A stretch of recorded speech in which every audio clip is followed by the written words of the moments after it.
டோலக்பூருங்கிற ஒரு அழகான காட்டுல நிறைய மரங்கள் இருந்துச்சு. அதுல ட்வீட்டிங்கிற ஒரு சின்ன கிளி தன் கணவர் கூட ரொம்ப சந்தோஷமா வாழ்ந்து வந்துச்சு. ட்வீட்டி கிளியோட பக்கத்து வீட்டுல ஒரு குருவி குடும்பம் வாழ்ந்து வந்தாங்க. அவங்களுக்கு ஒரு பையனும் இருந்தான். அந்த 2 குருவிகளும் அதன் பையன் கிட்ட ரொம்ப அதிகமா நேசிச்சாங்க. உங்களுக்கு நாளைக்கு என்ன நாள்னு ஞாபகம் இருக்கா? நம்ம செல்ல பிள்ளையோட பிறந்த நாள். எல்லா வருஷம் போல இந்த வருஷமும் அவனோட பிறந்த நாளை ரொம்ப சந்தோஷமா கொண்டாடணும். எப்படி நான் மறப்பேன் நம்ம பிள்ளையோட பிறந்த நாளை? போன வருஷம் மாதிரி இந்த வருஷமும் கொண்டாடிடுவோம். அப்பா, என்னோட பிறந்த நாளுக்கு நிறைய ஸ்வீட்டும் கேக்கும் வாங்கிட்டு வாங்க.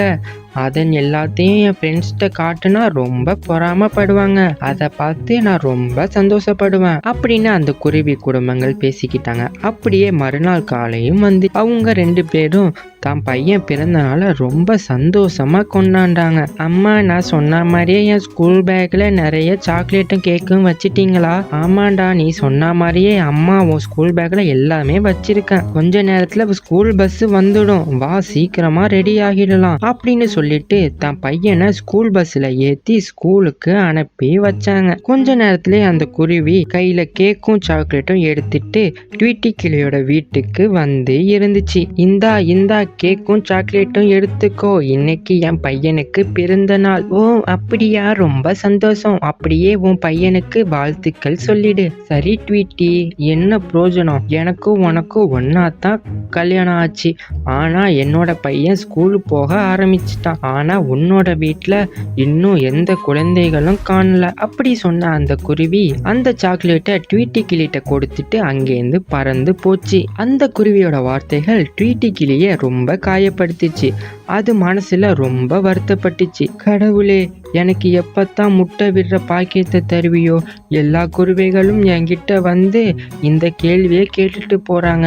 எனக்கு ரொம்ப கஷ்டமா இருக்கு. அதே சமயத்துல குழந்தை குருவியோ தான் கொண்டு வந்த இனிப்புகளை எல்லா நண்பர்களுக்கும் கொடுத்து ரொம்ப சந்தோஷமா இருந்தான். கேக்கும் சாக்லேட்டும் ரொம்ப நல்லா இருந்துச்சு. உன்னோட அம்மா அப்பா ரொம்ப நல்லவங்களா இருக்காங்க. ஆமா, நான் என்ன கேட்டாலும் என் அம்மா அப்பா வாங்கி தந்துருவாங்க, இல்லன்னே சொல்ல மாட்டாங்க. என் மேல அவங்களுக்கு ரொம்ப அன்பு வச்சிருக்காங்க. அப்படியா, நீ ரொம்பவே கொடுத்து வச்சவன். அன்னைக்கு மதியானமே அந்த குருவி மீண்டும் தன்னோட வீட்டுல ஒரு முட்டைய விட்டு இருந்துச்சு. இத பார்த்து அந்த 2 குருவிகளும் ரொம்ப சந்தோஷப்பட்டுச்சு. இங்க பாருங்க, நான் இன்னைக்கு இன்னொரு முட்டைய விட்டுருக்கேன். எனக்கு ரொம்ப சந்தோஷமா இருக்கு. நம்ம பையன் கூட விளையாட இன்னொரு குழந்தையும் வரப்போறான். ஆமா, எனக்கும் ரொம்ப சந்தோஷமா இருக்கு.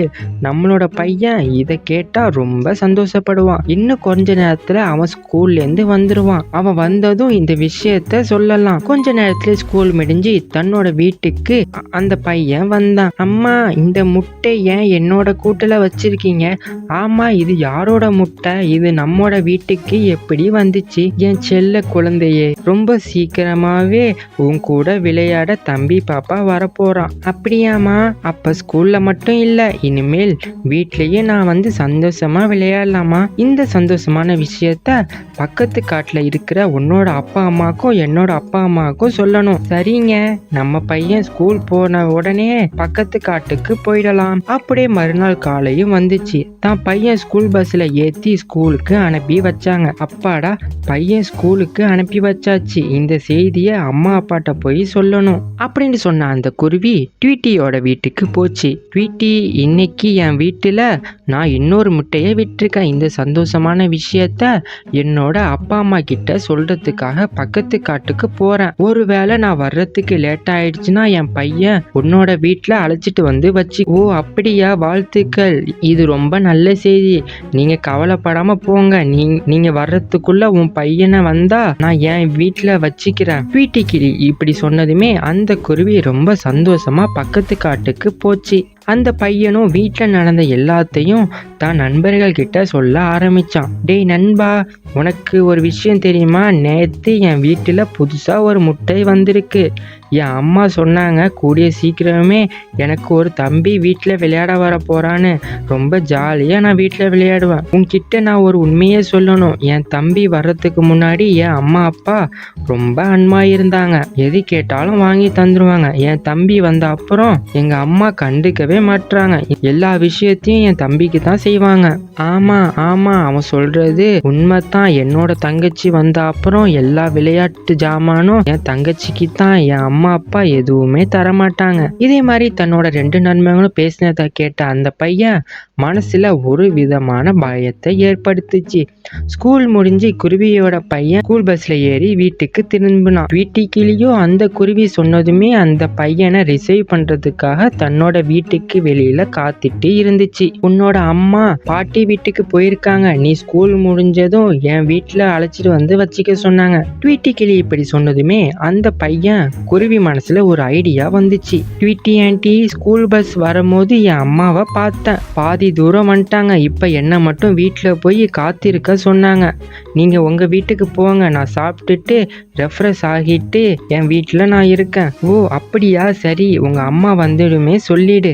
சரி ஆண்டி, நான் கண்டிப்பா சொல்றேன் அப்படின்னு ட்வீட்டி கிளிகிட்ட போய் சொல்லிட்டு வீட்டுக்கு வந்த உடனேயே முட்டையே பார்த்துட்டு இருந்தான்.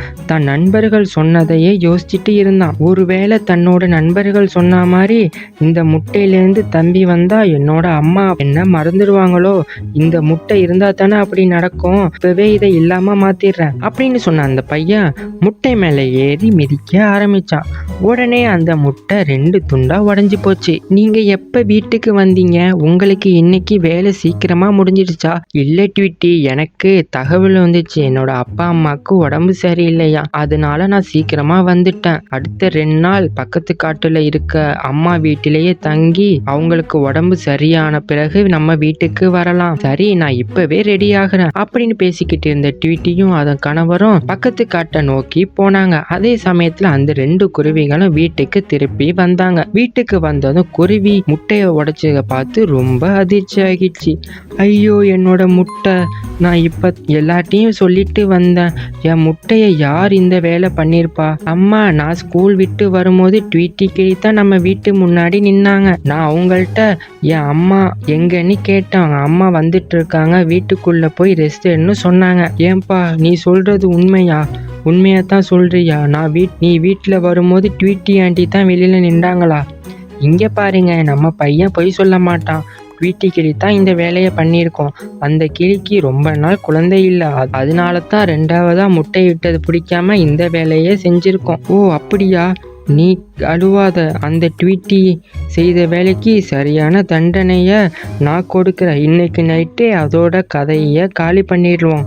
ஆமா, அந்த ட்வீட்டி கிளி சரியான தண்டனையை கொடுத்தே ஆகணும். தன்னோட அம்மா அப்பா பேசியதை கேட்ட அந்த பையன் மனசுக்குள்ள இப்படி நினைச்சான். எப்பாடா, அம்மா அப்பாவை எப்படியோ நான் சொன்ன பொய்ய உண்மைன்னு நம்பிட்டாங்க. இனிமேல் என் மேலே எந்த சந்தேகமும் வராது. கொஞ்ச நேரத்திலே காட்டில் ராத்திரி நேரம் வந்ததும் ரொம்ப கோபத்தில் இருந்த அந்த குருவிங்க அந்த செயல்படுத்த ஆரம்பிச்சாங்க. ஒரு எரியிற குச்சியில எடுத்துட்டு ட்வீட்டி கிளி வீட்டு முன்னாடி நெருப்ப பத்த வச்சாங்க.